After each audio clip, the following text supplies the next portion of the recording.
In this video, I want to share 2 ways that you can save money when bending EMT conduit in your DIY projects. The first one I was totally wrong about, and I'm glad that I was, because I think it'll be really useful to you guys. If you don't know, this is a handheld tool that you can use to bend EMT conduit. Normally it's used by electricians who are bending conduit for routing cables and all kinds of different commercial applications, but we like to use EMT conduit for building things, and we've seen a lot of members of the community bend EMT conduit into all kinds of cool things for trellises and other projects like that. And we have a whole video showing you guys how to use this tool. I'll link it down below if you want to check it out. This bender is made specifically for 3/4 inch EMT conduit, and somebody recently commented and asked, can you use a 3/4 inch bender to bend 1/2 inch EMT? And I immediately said no. I've always heard that you can't do that. It'll shrink or kink the conduit, and you're just not supposed to do it. But then I tried it yesterday and found that you can do it. It doesn't kink the conduit, and it makes a perfectly good bend, as you can see here. This is a 90-degree bend, but I also tried it to make other angles, and it works totally fine.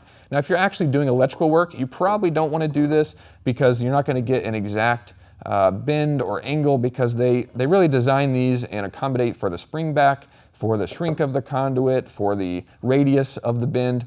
So you want to keep that in mind if you're actually doing electrical work. But if you're just like me and you're building stuff for your home or garden, you can get away with using the bender that's a little bit bigger than what it's supposed to be for, and actually just achieve the bend in your project, as you can see here. And I haven't tested this with a 1-inch bender and 3/4 inch EMT. If somebody has one and wants to try it, leave a comment down below. But the 1-inch bender is kind of expensive, and I haven't really needed to pick it up for a project, which kind of brings me to the trick number 2, which is you can get bender heads just by themselves, as you can see here. You can get one on Amazon, like this one that I'll link down below. It's around $21, has a lot of good ratings, and it's not, name brand, it's not Klein, it's not sold in big box stores or anything like that, but it has good ratings, and you can get it for $21. And then you can go to Lowe's or Home Depot, and you can actually get 3/4 inch galvanized plumbing pipe or black iron pipe, and that has the same threads as the handle that normally comes with these benders.